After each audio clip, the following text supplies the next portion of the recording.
This is The Culture. Hello, everybody, and welcome back to another edition of the Cinema Wave podcast. This time we are talking about the latest in the Hunger Games franchise. It's been a while since we've seen this, but this is actually going to follow a different character that we haven't seen too much of. It's Coriolanus Snow, which was originally played by Donald Sutherland in the original franchise that came out with Jennifer Lawrence. This time, that role is played by Tom Blyth. I am one of your hosts. My name is Darian Scalamoni. I am joined by Liz Seiko. Hello, everybody. And we're going to dive in. So let's start with the fact that you're a Hunger Games. You've seen all of them. I'm a fan. I've read all the books. I feel like I first got into this when I was maybe high school or like maybe end of middle school, maybe like 8th grade-ish. And that's like when it was starting to come out the movie. So then I read all the books. Big fan. I didn't read this book though. This book came out like years after though, Yeah. right? When all the other original ones came out. Yeah, I'm pretty sure, but I didn't read it just because it's so long. I think it's like a 580-page book or something. So it's the longest of the books? Longest. Yes, okay. It is.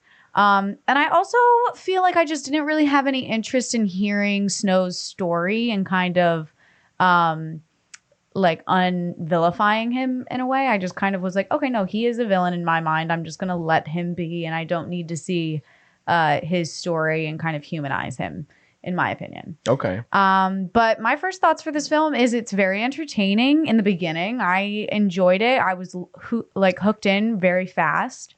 They do a nice job of that with the opening, like pre-sequel shot of them running around in the Capitol.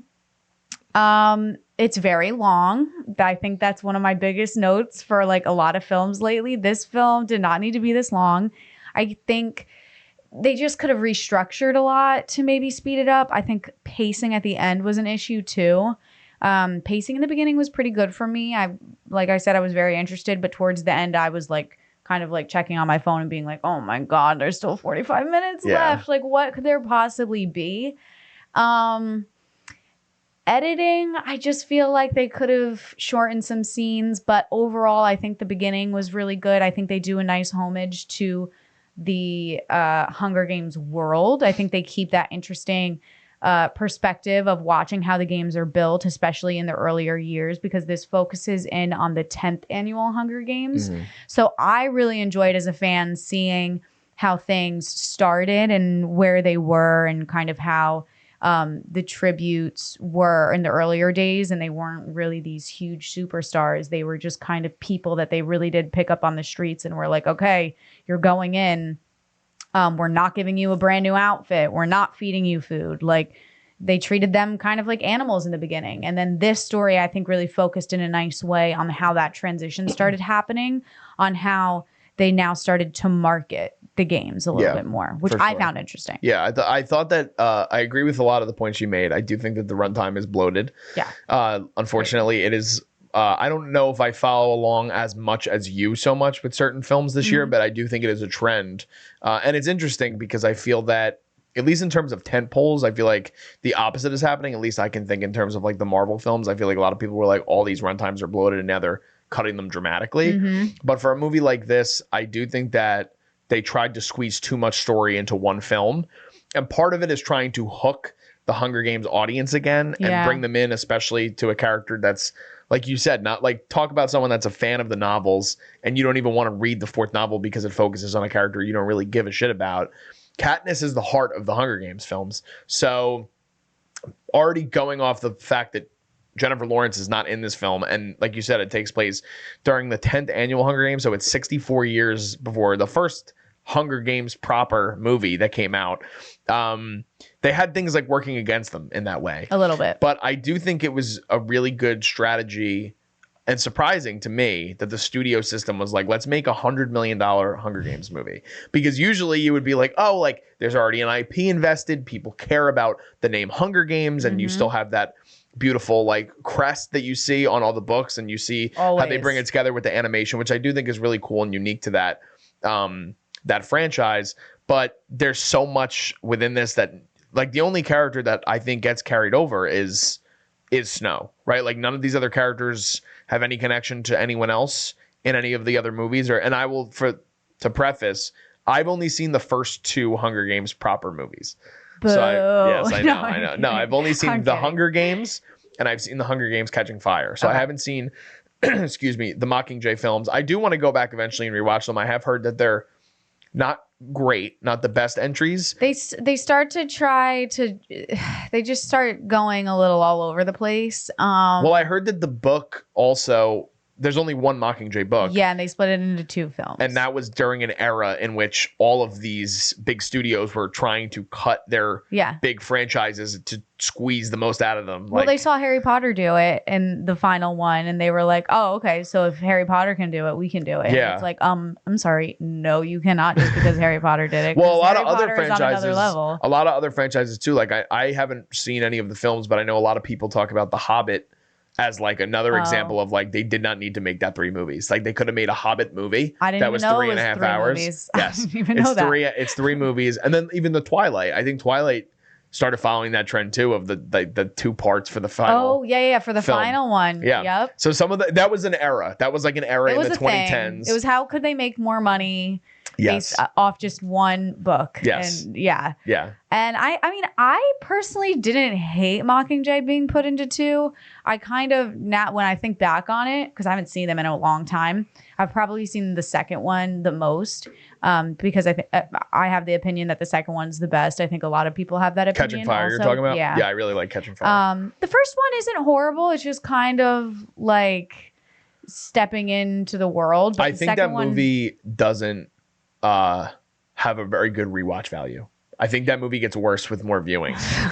I don't know. Like I liked it a lot the first time I saw it, and then I've seen it I think like 3 times since then, and like I'm like, this movie's like fine. Yeah, they don't do anything. They don't add anything to the story. They were just like, oh, this book did really well. Let's put it on screen, and not like add any creativity into it. While the second one, I think they were like, okay, let's actually do this. Let's put money into it. Let's get the best team. Let's do some really good CGI, and let's make this beautiful. And then I think they just got a little lost in the Mockingjay ones of trying to tell too big of stories and adding in too many themes at once, where I wish that they would have picked one theme to focus on and then just let the story unveil, and like let Jennifer Lawrence do her thing of some really great acting. But yeah, so I don't mind that they turned it into 2 films. This one, I don't know if I fully buy that they could have done 2 films. A part of me thinks that maybe now we're starting to get into the territory for Hunger Games where they can start transitioning into miniseries. Okay. I do think that there's enough meat in that world for them to start showing more and let these characters actually breathe some space into the world, and especially between scenes, because I think this story, it's a lot. Yeah, they pack a lot into this movie. They pack a lot. You're following Snow from first starting to get his hands into the games, really starting to get his opinions in there, into like falling in love, into I mean, we're doing spoilers or no spoilers? Yeah, so this is At your this point. this is your spoiler warning. If you haven't already realized, we're now going to dive into spoiler territory for The Hunger Games: Ballad of Songbirds and Snakes. Yes. Liz, go off. So queen. anyways, he falls in love. Then like we do go throughout the entire game of the Hunger Games, which I think is the most heightened part, in my opinion, of this film, is when they actually are in the games. And then you follow him getting kicked out of the Capitol, into joining the military, into having his relationship blow up, into then him becoming like this evil person. Too much for a 2.5 hour film. It's just the audience is getting hit over the head, and you're trying to understand where all these shifts and changes are coming from. And I think Tom Blyth. Yes, Tom Blyth. Yeah, Tom Blyth. I think he does a great job of trying to handle all these shift and changes. I think it's definitely a hard script to handle. I think he does a nice job. I kind of wish that we would have seen a little bit more of the evilness come out in Snow earlier on, so that we could have gotten a glimpse of it and it wasn't just some big unveiling in the end.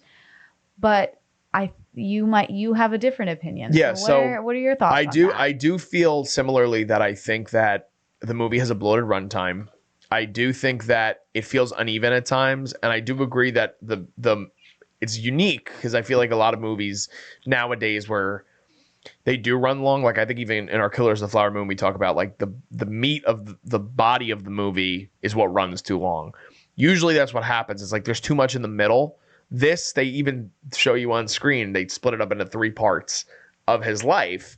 And part 3 is where I just thought you didn't have to go down that route yet. Yeah, or that in depth at least. Yes. So I thought that Tom Blyth was fantastic in this role. Okay. I thought that he brought a lot of real acting ability to a franchise, which we don't see very often. Like they sort of fall into some of character tropes, and like the interesting thing is that this is his first time playing the character. Mm-hmm.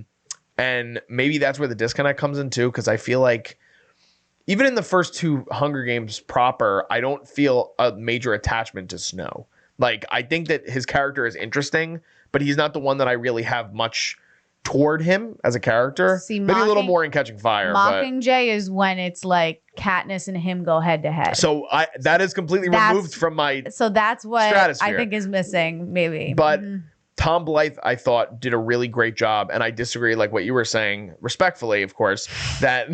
Do disrespectfully. No disrespect. That I think you get these really nice nuggets along the way where you start to see this weird like sociopathic switch go off in his head. Mm-hmm. And it's not blatant as something like Joker or like Taxi Driver, which 2 obviously very different films, but you start to see him do these things that are very uncharacteristic of what he was brought up into. Like you see in the opening scene, this brutality that as they're I guess it's when like the big war happens between all the districts, right? Yes. And you get news on screen from his grandmother that his father has passed. Mm-hmm.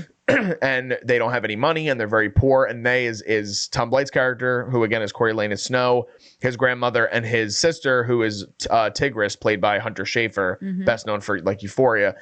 And you start to see that even in that scene when he's back in the Capitol for the first time trying to he's working towards the Plinth Prize, and they're talking about how Peter Dinklage's character, the Dean, is talking about how he's aware that he's poor. Like he's just putting on a facade, and not all of the classmates are aware of it, but some of them are, that he is poor. And that he's just putting on a show essentially to try to save face for himself, to try to get himself to the top, to kind of have riches and wealth for his family, because he does care about his family. That, or at least Tigris, like you can see that very obviously throughout the film. But I think that as the movie goes along, you start to see this shift in him where he's like, I need to do whatever it takes for me to be on top. And it doesn't matter about anybody else. And you actually see that at the end of the film when he's like dressed up in his nice clothes finally.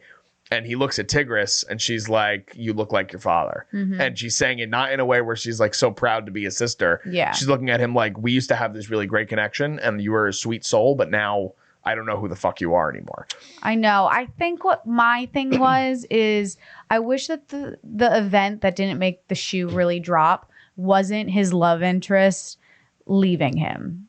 Like, I feel like that is the biggest young adult YA trope, is like the reason somebody goes mad or goes evil is because they don't have like the love of their life anymore. Mm-hmm. And so I wish that it had been maybe something more related to, or like maybe I wish it had been more of an in-your-face attack against him coming from her rather than her just disappearing. Like, I wish...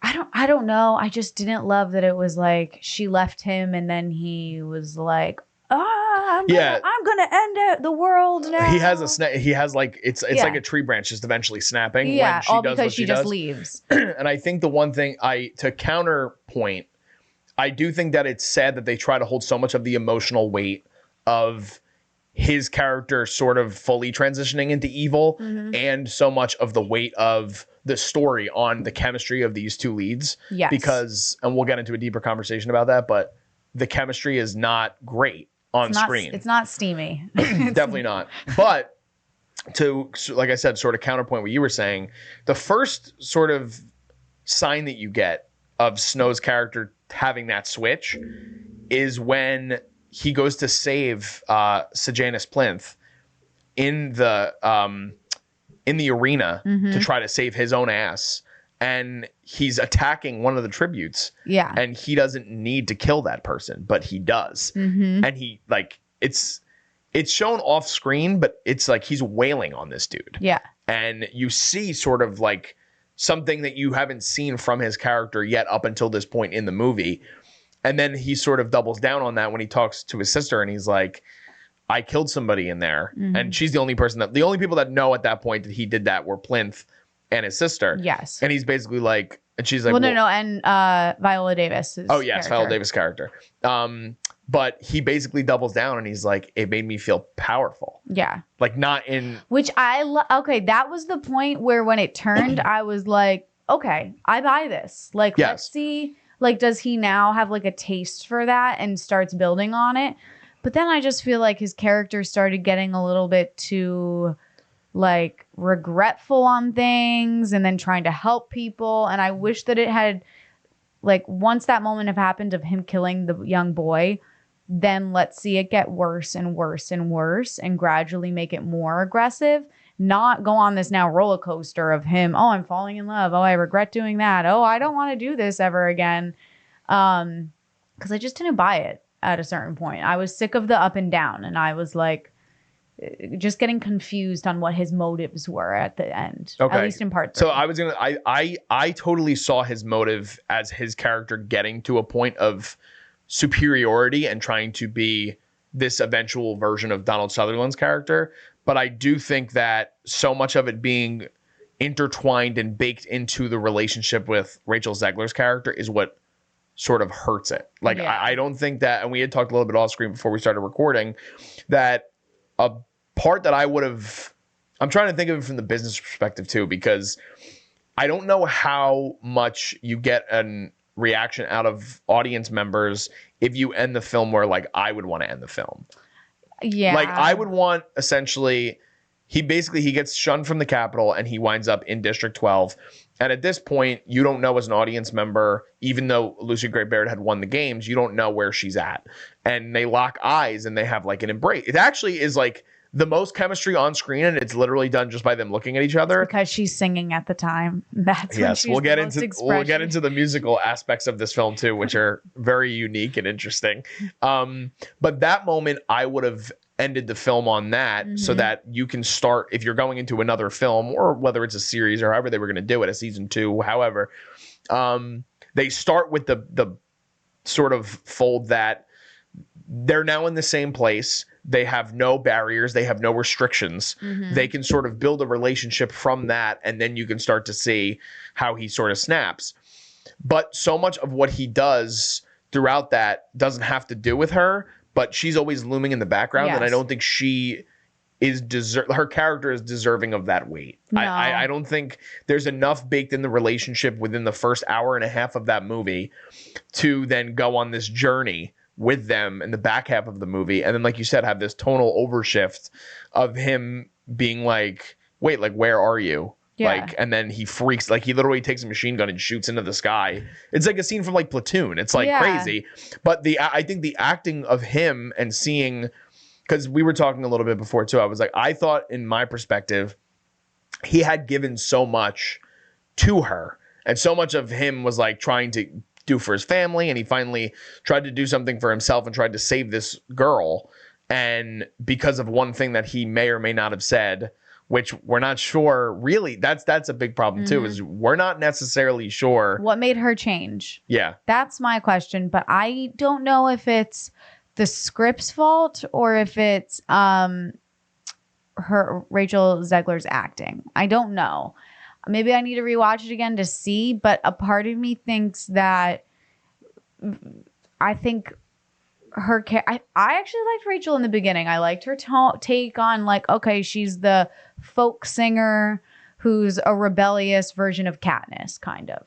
But then I think once she got out of the games, I think her acting just like was like, okay, done acting. Let's just sing until the film's done. And I think she just stopped giving any sort of shading to her character and really was like there was no dimension of what the games did to her character post games. There was no trauma. There was one line of her saying like, oh, I feel like I'm still in the games, but her actual behavior didn't show that. Yeah, it didn't reflect her experiences. No. And so then for me to then see this huge shift in Snow's character, but see absolutely no shift in her character, it wasn't working together of these dynamic changes in him, because she was just off doing her own thing. And I feel like in order to see that big change in him, she needs to be affecting him some way. And to me, she wasn't really affecting him. She was just there singing her heart out. Yeah, I don't want to beat down on Rachel Zegler so much because this is the first time I've seen her in a performance. Yes. So I want to be fair to that. I haven't seen West Side Story, haven't seen Shazam 2,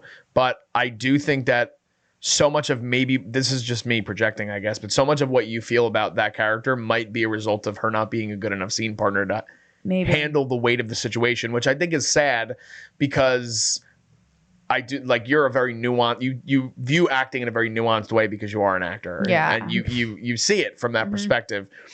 To me, I just was able to I felt that following along on his journey, all of his beats made sense throughout the movie, sort of following him.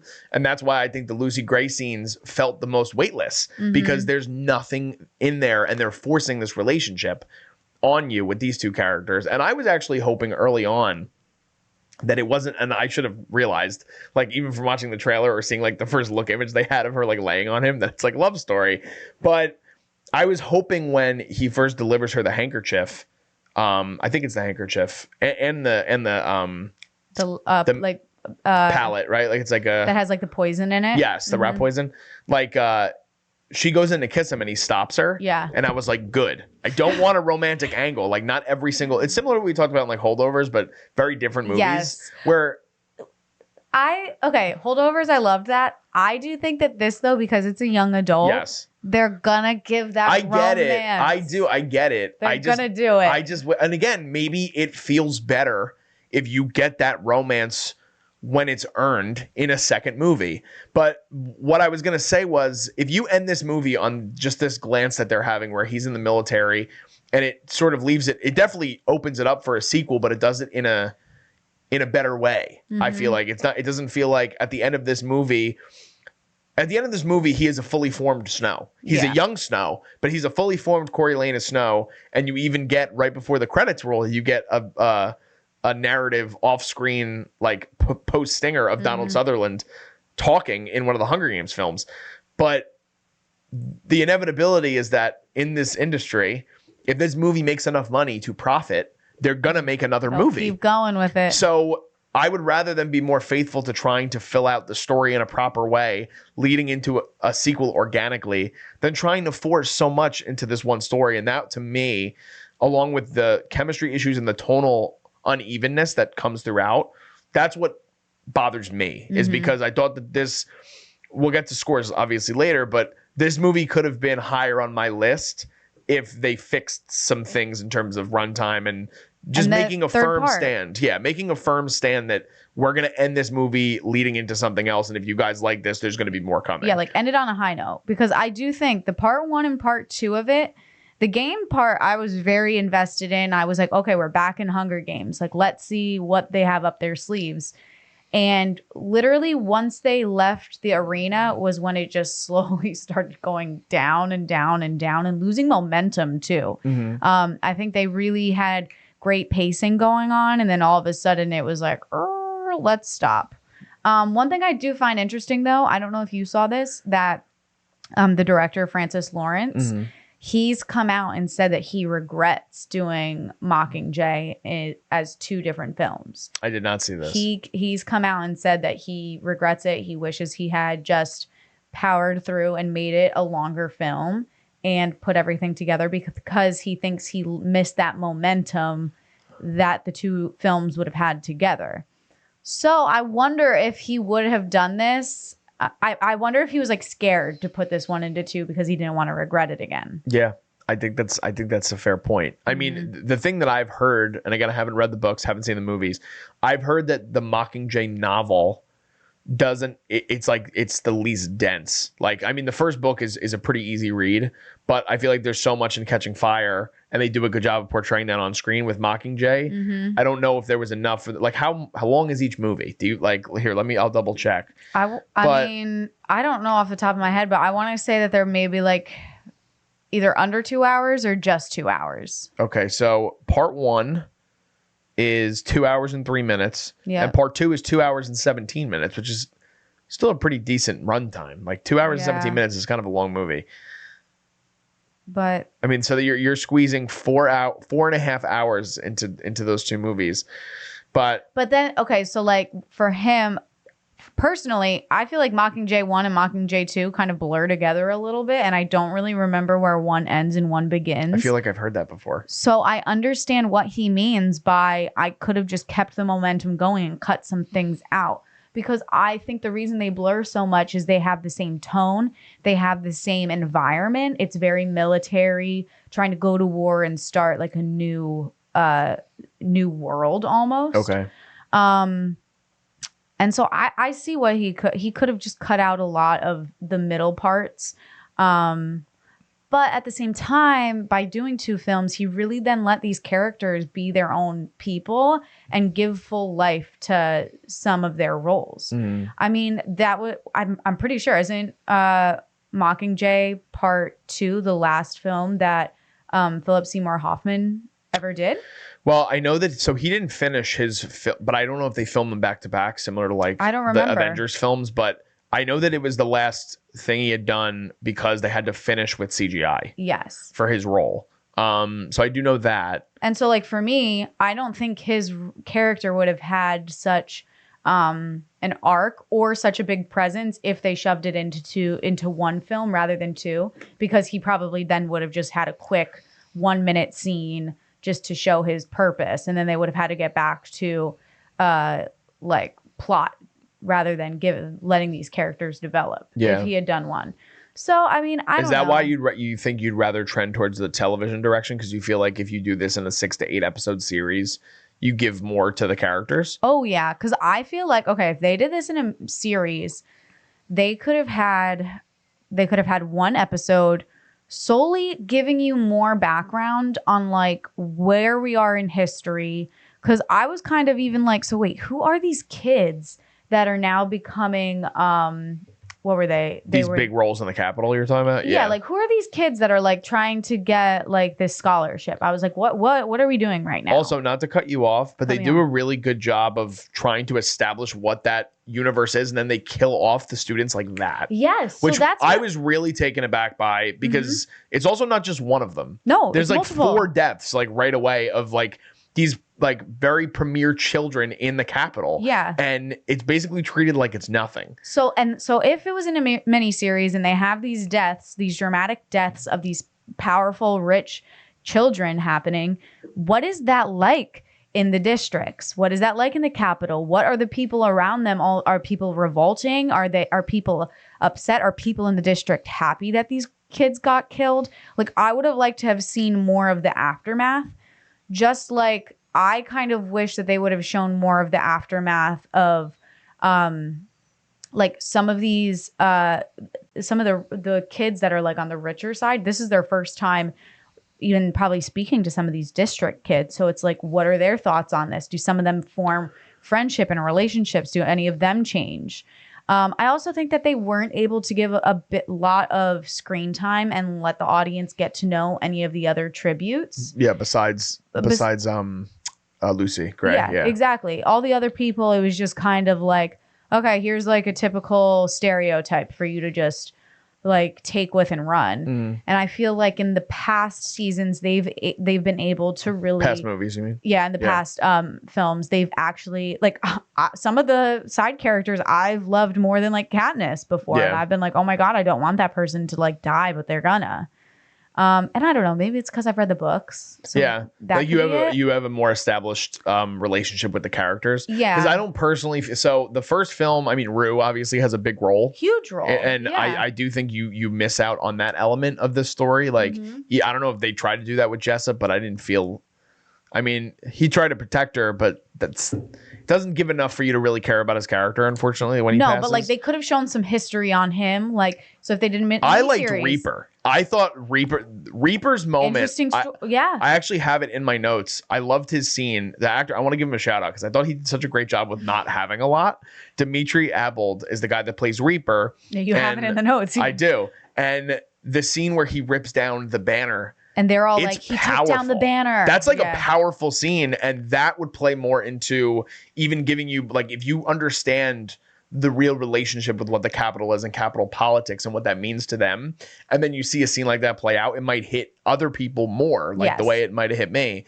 But that scene where he drapes the banner over all the dead bodies, I was like, damn, man. Like that was, and even when his death scene, it's like, he just takes it. He's like, I just want to be dead at this point. So the more we talk about it, I actually do think it would benefit itself to a series, definitely. Like I wasn't thinking of it in that way, but I do think it would benefit. There's a lot that they can do. I think there's just so many dimensions of the tributes, the districts, the people in the Capitol, the people that are also the victors. Like they didn't show anything of past victors. It's been 10 years. Where do the victors go? Are they not considered like royalty at this point? The one thing with that is, I don't think the games were as established yet. Like they make it like, remember the ratings are down. Yeah. This is the first film where they or the first games that they introduced the mentorship. Yeah. That was a cool sort of. I liked staple. that because I liked that they were showing that different. But I guess I would have just been like, I don't know. And maybe it's because I feel like Rachel's Zegler could have shown it a little bit more of like, what was it like back then for the tributes when they became victors? She just literally showed up and she's like, bet y'all never thought you'd see me again. And I was like, what the fuck? I was like, this girl, like she literally poisoned people and like tried to like, she almost got murdered. And here she is just ready to sing a folk song. All right, let's get into the musical aspects. We have to talk about this. She is incredibly talented. She is a performer. That girl can sing for her life. But man, that was like way too much singing, I think. I think there were certain moments that I thought were really fitting, really beautiful. We talked about it before. I think one of like your favorites, and I think one of mine too, was when she's on the camera on the TV and he's watching her perform. To get her donations, yes. I think because that was purposeful. It had a meaning. It had like a pointed story to it.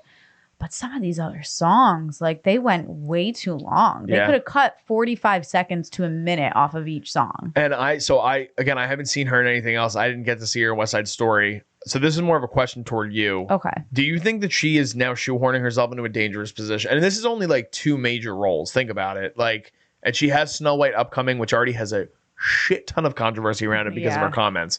But is she pigeonholing herself into a really dangerous position as a young actress? Because her first 4 roles in the industry are going to be an iconic musical in West Side Story. She was in the sequel of Shazam, which also bombed at the box office. And I think it was her trying to latch on to actually, because I don't think she sings in it. I haven't seen it, but I don't think she sings in it. But she's trying to latch herself onto some sort of comic book property and have character development in it, but the movie bombed, so they're never going to make another one.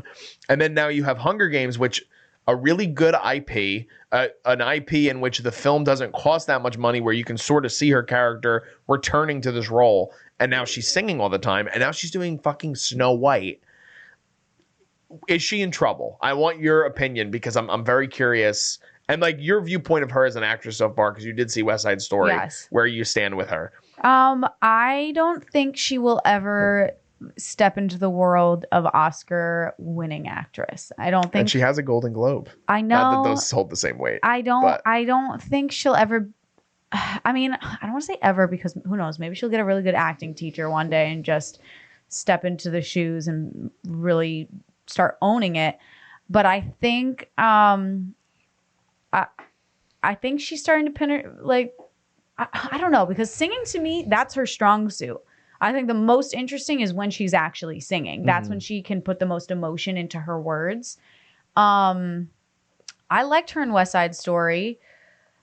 I think she maybe she just needs to start from the ground up. Maybe she needs to get into a couple horror movies and like really start experimenting a little bit and get away from the big film budgets.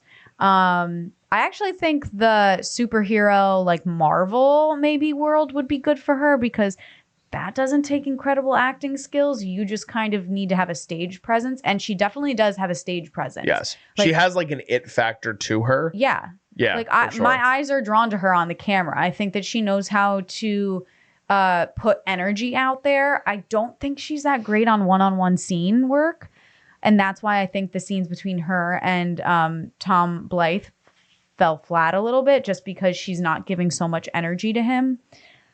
But I don't know. I mean, she's a musical theater kid at heart. So I think in her mind, she's doing the things that she wants to do. And if I were a musical theater kid, I would also be like, oh my God, I just want to do singing film after singing film. Yeah. I could actually see her maybe stepping into the doing an album. Okay. More interesting. Rather than going full actress. Yeah. I could see her more being like the singer actress rather than like an actor that sings. Yeah, I think that we talked a little bit about in terms of like how I don't think we can picture her being in an indie, but I would like to see her work with a strong script, like an indie from a really interesting, and not something that's like, I'm not talking like an outlandish sort of project where like I don't want to see her in an Ari Aster movie. Like, no, but I mean, like she needs to take a page from like Idina Menzel. Like she really transitioned from being like the musical theater face of Wicked into now taking on some of these films, but it's because she latched on to Adam Sandler also. Yeah. So I think Rachel Zegler needs to latch on to a director who sees potential in her. Get rid of the singing at a certain point. Like, girl, you gotta show that you can do something without that, even though she's incredible. I do think she should do an album. But yeah, I agree with you. I mean, she's already also worked with Spielberg. Like that's the first director she ever worked with. So she has someone probably in her corner to sort of help her along, but I don't want to see her like star in a prestige drama that Spielberg directs. But I do think like if you put her in a scenario, like when you mention Idina Menzel, I think of, and again, she's seen partners out of Sandler, like in Uncut Gems, she has a supporting role in which she does a really good job because the script is so strong and her character is developed in who she is. She fucking hates her husband. She doesn't want to deal with this. And Rachel Zegler, big difference in age. You maybe put her in a role where she I don't know, like maybe she plays problematic like kid or something like that. Yeah. I think something like that would benefit her well going forward, even in doing more tentpoles, sort of adding more depth to her acting abilities and her character work, so that it's unfortunate, but it's like, to me, besides the structure of the film, I think she's the weakest part of it.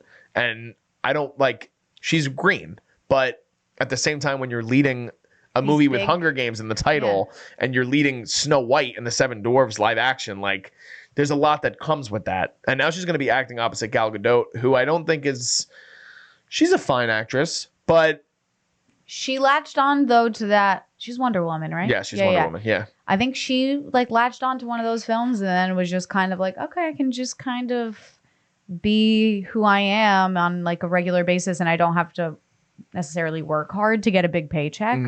I think that's what happens to a lot of these actors that get caught up in these big budget films. They just don't have to necessarily work as hard. Because there's such a big budget, they know they're going to get a certain amount. I feel like when you work on a smaller budget film, you feel that pressure of like, okay, in order to get paid, I have to make this memorable. I have to make this a great performance so that people want to come and buy this, or that people actually want to go see it in theater. Yeah. I also think she has like a lot of hate right now. So I don't know if people actually want to work with. I don't know. I don't know what the vibe is in like There's Hollywood a bad social media her. Controversy surrounding her because of some of the comments with Snow White and the way that she presents herself on social media sometimes, which I don't know how much we dive into the politics of all of that, but she's got a lot working against her right now, which I think is a problem. She's very young. She's, I think, at the oldest, like 23. I mean, it seems though that like people are still coming out. They could care less that like she's in, like they're going to support Hunger Games at the end of the day. Yeah.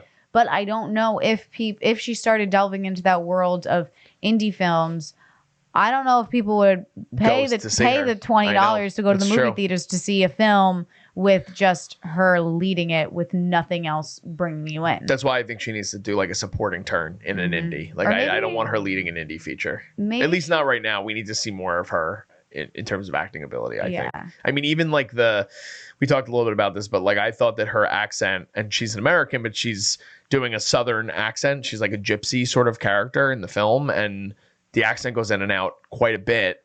And it's like, you gotta show up and do your job, man. Like you gotta stick to it. So I don't know. I do want to jump really quickly back to, because you brought up the like the budget aspect of this. So the movie, I am happy because this is a movie that I do hope gets some eyeballs because it's a better blockbuster. Like, for example, one of the ones I really like this year that I hope people go and see is like Dungeons and Dragons. Is a movie that didn't make a lot of money, but I really appreciated that movie for how it tried to be very original in its way to still build out a franchise.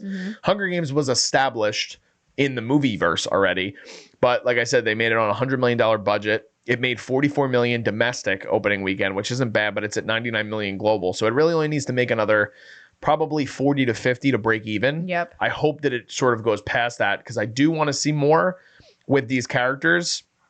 And one of the things that I do not push back, but try to think of it realistically, if they make this as a television series, I wonder if they're worried Lionsgate doesn't have their own streamer. Like a lot of their stuff goes to Stars. Like their properties go to Stars or like now MGM Plus, which are two not big streamers, right? No, people aren't paying for it. So they'd have to sell it to maybe Amazon because they have a deal with MGM now. Like maybe the series would go to Prime Video, or maybe they decide to license it out to Netflix. I wonder if they were so worried about like trying to build a Hunger Games story surrounding Snow and making it for streaming and not being able to get the amount of eyeballs because so much is on streaming right now. Like this was a big weekend for movies too, but I thought it did a good job of counter programming. Like there's not anything else, right? Like it's right now in the theaters, it's Trolls. So you're talking about kids. And then you have Thanksgiving for the horror people. Yep. But like, and then you have the Prestige Indies, but some of the, like Rustin is on Netflix this weekend. And Hunger Games is in a very interesting sweet spot of like, you can see this movie at 12, you can see this movie at 40, and you can get something out of it.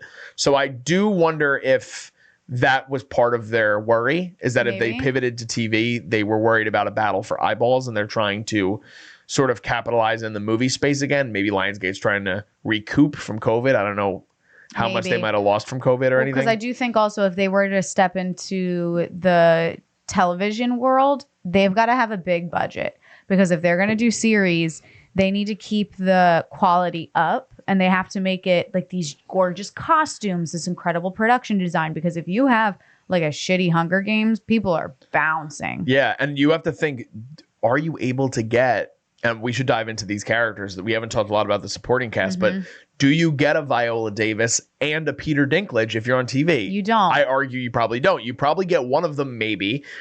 It's also more likely you get Peter Dinklage because he's worked in that universe before with Game of Thrones.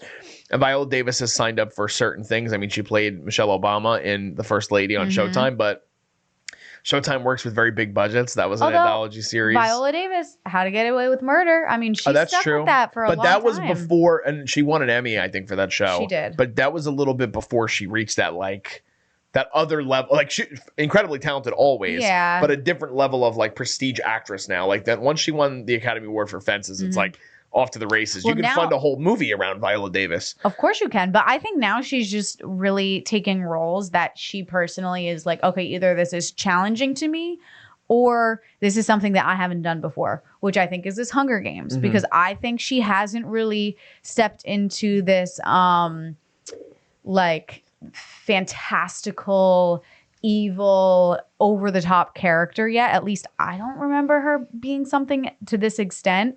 And I feel like she killed it. I thought she was like, I'm going to take this character and put my whole heart and soul into it. She was, every word she was speaking, she had purpose into it. She knew what she was doing. And I don't know. She looked like she was just having like the time of her life. I think she had a lot of fun in the role. And I do appreciate in what I recently binged all the Harry Potters probably a year ago. For the ones I hadn't seen, I'd only seen like 3 up to that point.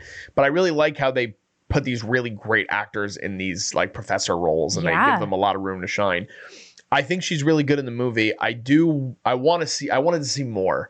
I felt like I didn't get enough of her character. Like she was playing this fantastical version of herself, but even in some of the Harry Potters, you know, you get like these glimpses of Sirius Black and what they were before they were this. And I kind of wish I got more of that with her. I wish I wanted to see what, like, I mean, you have to think she's playing the head of, like, she's the game maker. Like, what kind of brain do you have to make to come up with the Hunger Games, which is a whole system based in kids fucking killing each other. So you kind of wish you would have seen like her background a little bit of like what got her there. Yes, and I don't think that's an indictment on her acting. No, I think that's going in the series. Yes, like you can have that could be like a whole episode if you really could do a whole it. Probably. I mean, wow. I mean, I'll write guys, it right now. We're willing to be hired. Send Lionsgate. me the money.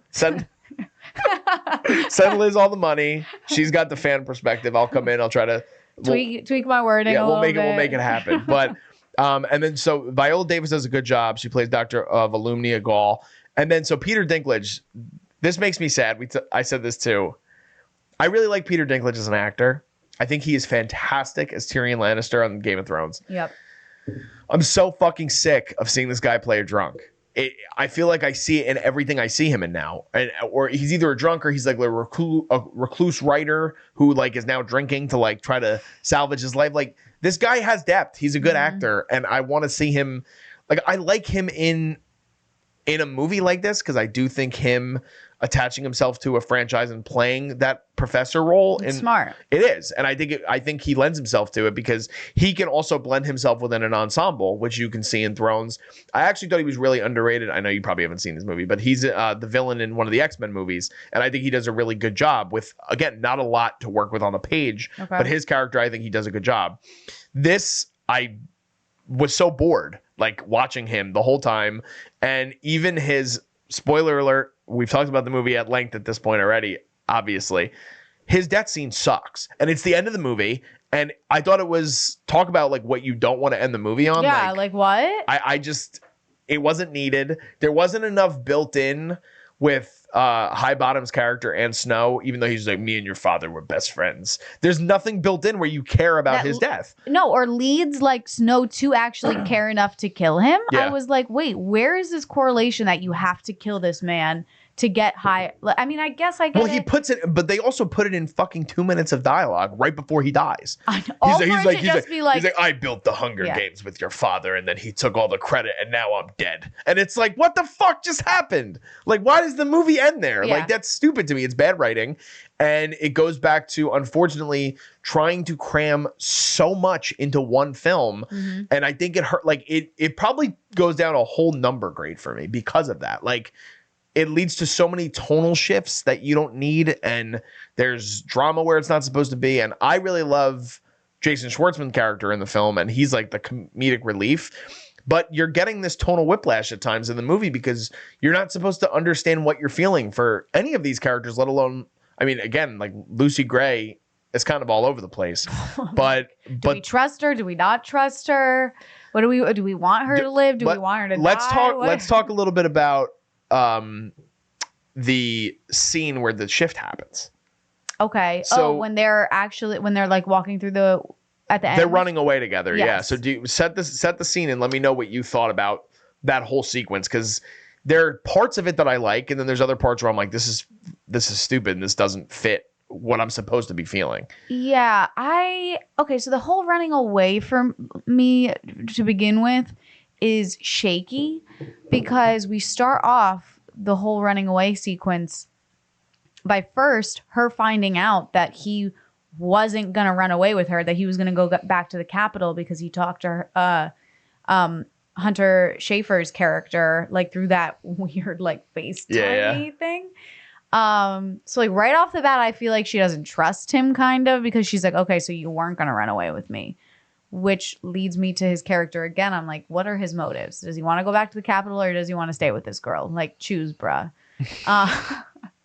But yeah, so they're running away together. They're going through the forest. I don't remember exactly what, but he says something like, I'm sick of killing people. Like, I've killed 3 people already. Yeah, I think they might, again, I don't remember the exact wording too, but it might be a throwaway thing where they're talking about the games in relation to what they're going through together. And he talks about how he's killed 3 people. You interpreted that as him killing his friend, right? The third person? Because the first one is the tribute. The second one is the person he shoots in the back of the bar. Yes. And the third one would be Plinth. Yes. Which I took that as because we saw it unveil. Yes. We saw him. So we're aware he's killed 3 people. We're aware, the audience is aware. She all of a sudden is like, 3 people. I only knew about 2. Like, who's this third person? And like, he's like, oh, 3 as in myself. My past self. That's a bad. This is a bad line. It was a bad line. I didn't like it. They could have done a lot. They could have done so many different things. Like, unbelievable. And then I don't remember. All of a sudden now she's skeptical of him. Yeah, and then they go back to they go that back. whole third act gets very fuzzy. Oh, it's too much. It sucks because then they go back to that one house where he finds all the guns. All the gypsies are staying in. Yeah. And he finds the guns under the floorboards, which was also very okay. So no, this part I do get, where she was like, because really the only thing that tied him to his friend's death, or that he needed to die for that death or whatever, was those guns. Yes. But then she's like, oh, wow, so you found the guns. Now the only thing connecting you to that murder is me. So it's like a test girl, that she's putting on shut up. Like, don't point that out to somebody that you think could kill you. Don't be like, are you going to kill me now too? Like, don't say that. But for me, that is such a jump for her character make of, oh, he killed his friend. Like, what? Or if that really... And there's not even enough built in the in-between to see that tonal, like that emotional shift for her. Or, see, that's where I think kind of the direction a little bit here is a little wonky. Because, okay, if you want them to have that change in her character to make that connection, then camera-wise, have when he's like, oh, I killed my future self, have him walk away. Keep the camera focused on her face, walking behind him, putting this together and figuring this out. Like, that would probably even be the bare minimum, and that would still be better. Minimum, yes. And it would have helped us, because all of a sudden I was like, wait, why does she want to go back into the rain? I was like, what's happening right now? Yeah. And then for him to just be like, okay, you're gonna go fishing, all right, bye. I was like, are these characters stupid right now? Like, of course she's leaving you. Look at her, she looks terrified. Yeah. Yeah, I don't know. The whole ending part for me, I was not. The third act, the movie kind of falls apart. It falls apart. Which, if you just cut that out, Lionsgate, and you make it a TV show where you lead us into the second movie, we might like the movie a little better. Yeah, I started off high. I was in it right away. I still have it at a solid score, but is there anything else feel like we need to cover? Or should we go to scores? I Talked about a lot. I was surprised. I thought Hunter Schafer, she would have had more screen time, but I wanted to see more of. That's another thing. I really wanted to see more of their relationship as brother and sister. They're cousins, actually. Are they? They are. Mm-hmm. Okay. They are cousins. Well, then fuck me, I guess. Yeah, they are cousins. But I agree.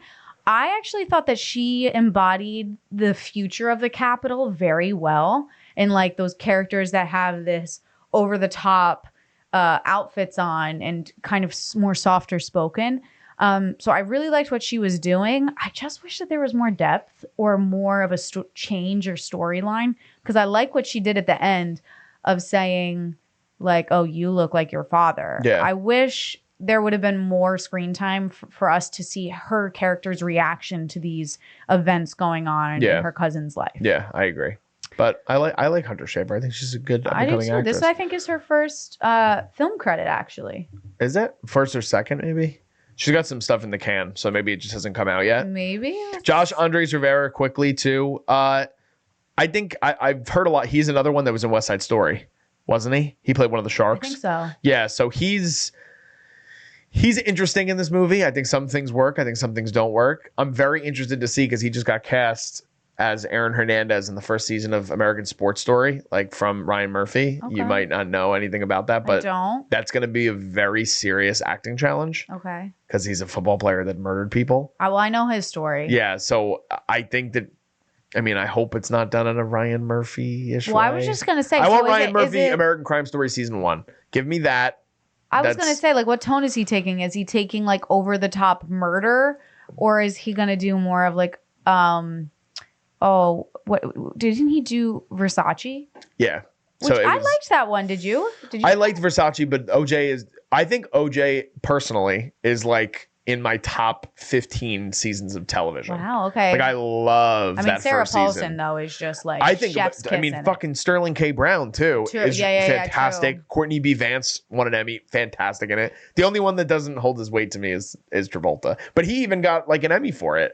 Or an Emmy nomination, I meant. He's like fine, but I don't know if he can share this. Like, Travolta's a fine actor when he's given the right Fine things. actor. Hairspray?